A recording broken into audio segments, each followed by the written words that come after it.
Baik,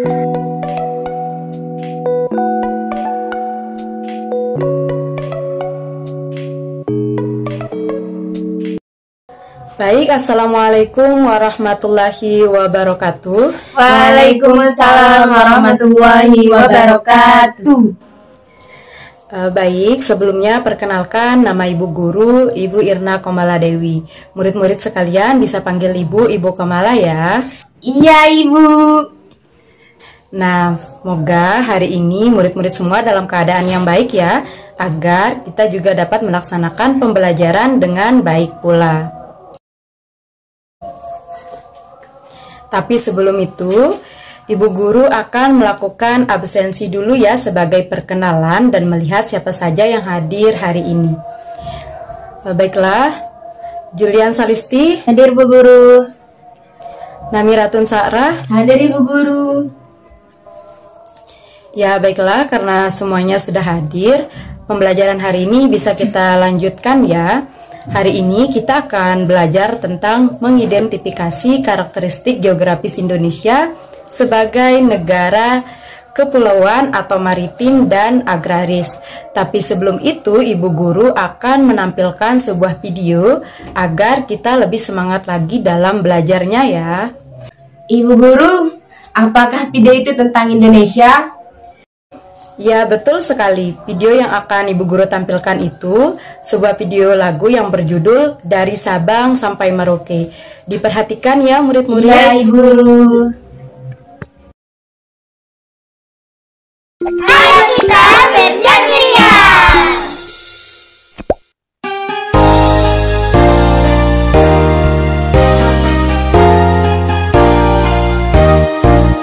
Dari Sabang sampai Merauke berjajar pulau-pulau, sambung menyambung menjadi satu, itulah Indonesia. Indonesia tanah airku, aku berjanji padamu, menjunjung tanah airku Indonesia.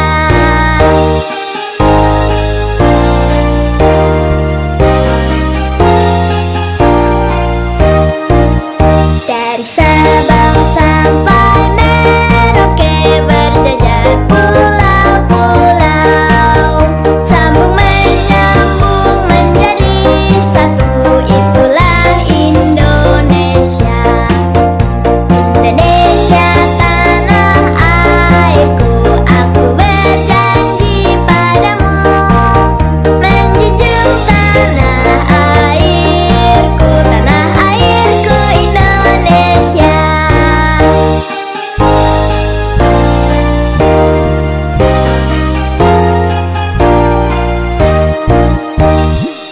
Terima kasih sudah menonton. Jangan lupa subscribe ya.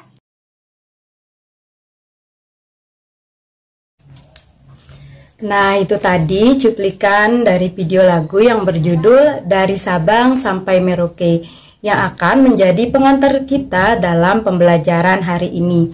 Karena kita sudah melihat cuplikan videonya bersama-sama, maka pembelajaran kita pada hari ini dapat kita lanjut ya.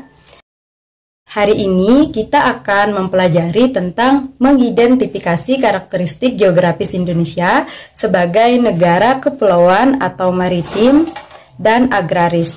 Tapi sebelum itu, Ibu Guru akan menjelaskan sedikit tentang letak astronomis dan letak geografis Indonesia. Ibu Guru, Ya, apa itu letak astronomis dan letak geografis Indonesia? bagus Julian, itu pertanyaan yang bagus ya. Jadi, letak astronomis Indonesia yaitu berada di 6 derajat lintang utara sampai 11 derajat lintang selatan dan 95 derajat bujur timur sampai 141 derajat bujur timur. Dan letak geografis Indonesia adalah diapit oleh dua benua, yaitu ada benua Asia dan benua Australia. Lalu di tengah dua samudra, yaitu ada Samudra Hindia dan Samudra Pasifik. Nah, Julian dan murid sekalian, apakah sudah paham?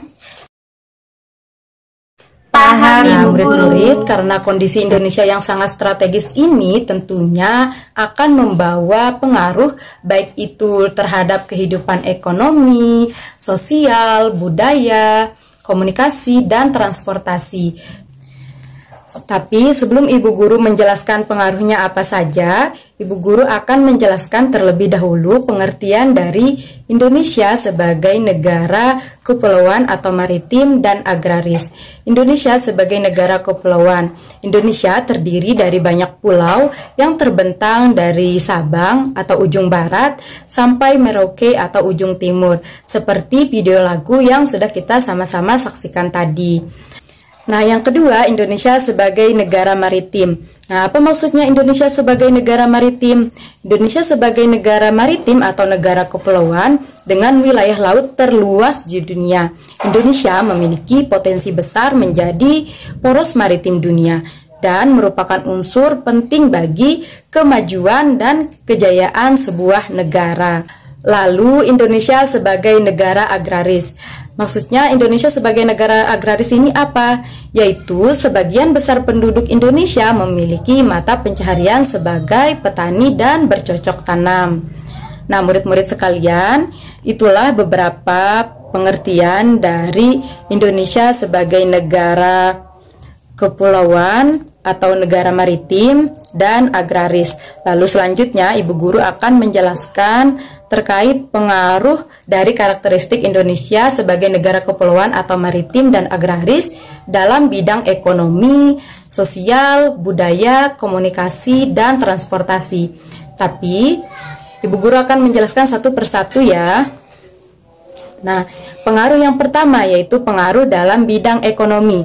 Pengaruh dalam bidang ekonomi ini apa saja?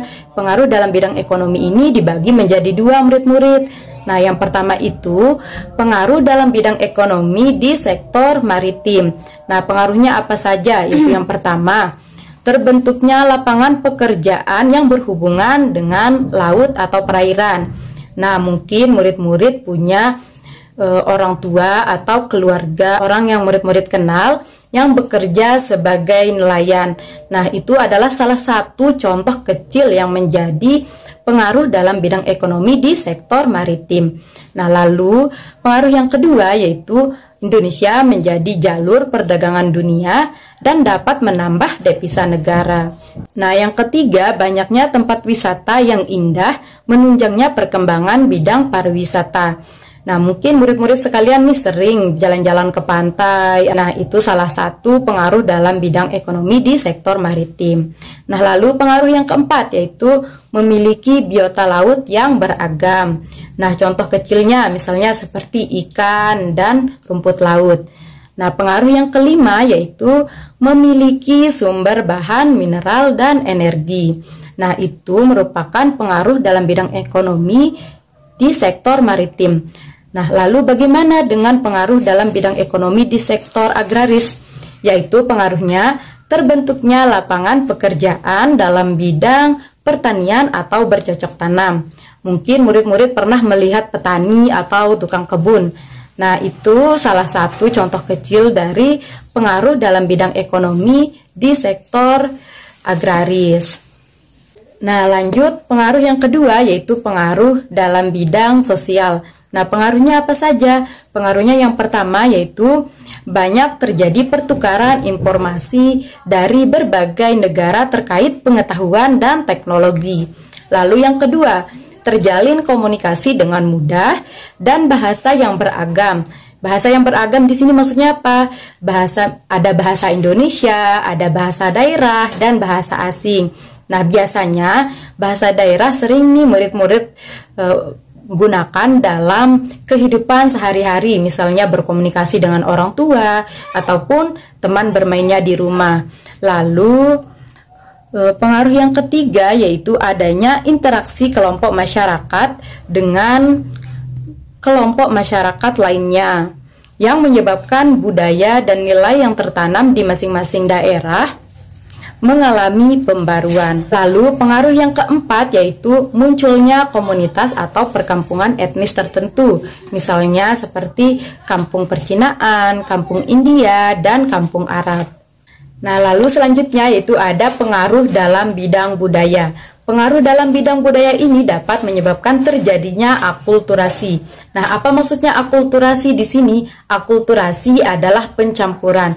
Pencampuran apa? Pencampuran antara budaya asing atau budaya luar pulau dengan budaya lokal. Pengaruh dalam bidang budaya ini dapat menyebabkan dua dampak, yaitu yang pertama ada dampak negatif dan dampak positif. Nah, dampak negatifnya apa saja? Yaitu yang pertama, hilangnya budaya asli karena tergerus oleh budaya luar. Yang kedua, munculnya budaya-budaya baru yang belum tentu sesuai dengan budaya-budaya setempat. Dan dampak positifnya apa saja? Yang pertama, memudahkan komunikasi dan interaksi antar masyarakat. Lalu yang kedua, memperkaya keragaman budaya. Nah, itu adalah pengaruh dalam bidang budaya. Selanjutnya, Ibu Guru akan menjelaskan tentang pengaruh dalam bidang komunikasi. Pengaruh dalam bidang komunikasi itu apa saja? Yang pertama, kemajuan ilmu pengetahuan dan teknologi. Yang kedua, komunikasi dan interaksi antar penduduk menjadi lebih mudah, baik antar warga negara Indonesia maupun orang Indonesia dengan warga asing. Lalu, pengaruh yang terakhir atau pengaruh yang kelima yaitu pengaruh dalam bidang transportasi. Nah, pengaruh dalam bidang transportasi ini apa saja, Bu Guru? Nah, yang pertama itu ada perairan Indonesia sering dijadikan jalur perdagangan dunia dari satu negara ke negara lainnya. Lalu yang kedua, berkembangnya teknologi pelayaran antar pulau atau antar negara. Nah, yang ketiga, pemerintah berupaya dalam pembuatan pembangunan sarana transportasi yang memadai, baik itu udara, laut, maupun darat. Nah, itu merupakan pengaruh-pengaruh dalam bidang ekonomi, sosial, budaya, komunikasi, dan transportasi. Nah, itu saja materi kita pada hari ini, murid-murid. Tapi sebelumnya Ibu Guru akan menyimpulkan nih terlebih dahulu tentang pembelajaran kita hari ini. Nah, seperti yang Ibu jelaskan pertama tadi, yaitu letak astronomis Indonesia yaitu berada di 6 derajat lintang utara sampai 11 derajat lintang selatan dan 95 derajat bujur timur sampai 141 derajat bujur timur. Sedangkan letak geografis Indonesia diapit oleh dua benua, yaitu ada benua Asia dan benua Australia, di tengah dua samudra, yaitu ada Samudra Hindia dan Samudra Pasifik. Nah, lalu pengaruhnya apa saja? Yaitu yang pertama, Indonesia terletak di jalur perdagangan dunia. Yang kedua, Indonesia kaya akan budaya. Yang ketiga, Indonesia memiliki SDA laut atau sumber daya laut yang melimpah. Yang keempat, berpotensi menjadi negara pariwisata. Lalu yang kelima, terciptanya berbagai lapangan pekerjaan untuk meningkatkan perekonomian masyarakat. Lalu yang keenam, berkembangnya pembangunan dan sarana transportasi yang memadai. Nah, itu saja materi kita pada hari ini ya murid-murid. Semoga pembelajaran kita hari ini dapat murid-murid ulang kembali ya di rumah. Tapi Bu Guru akan bertanya terlebih dahulu, apakah murid-murid dapat memahami pembelajaran kita pada hari ini? Paham Ibu Guru. Ya, bagus sekali. Semoga kita selalu semangat ya dalam belajar. Mungkin cuma sekian ya dari Bu Guru. Wassalamualaikum warahmatullahi wabarakatuh. Waalaikumsalam warahmatullahi wabarakatuh.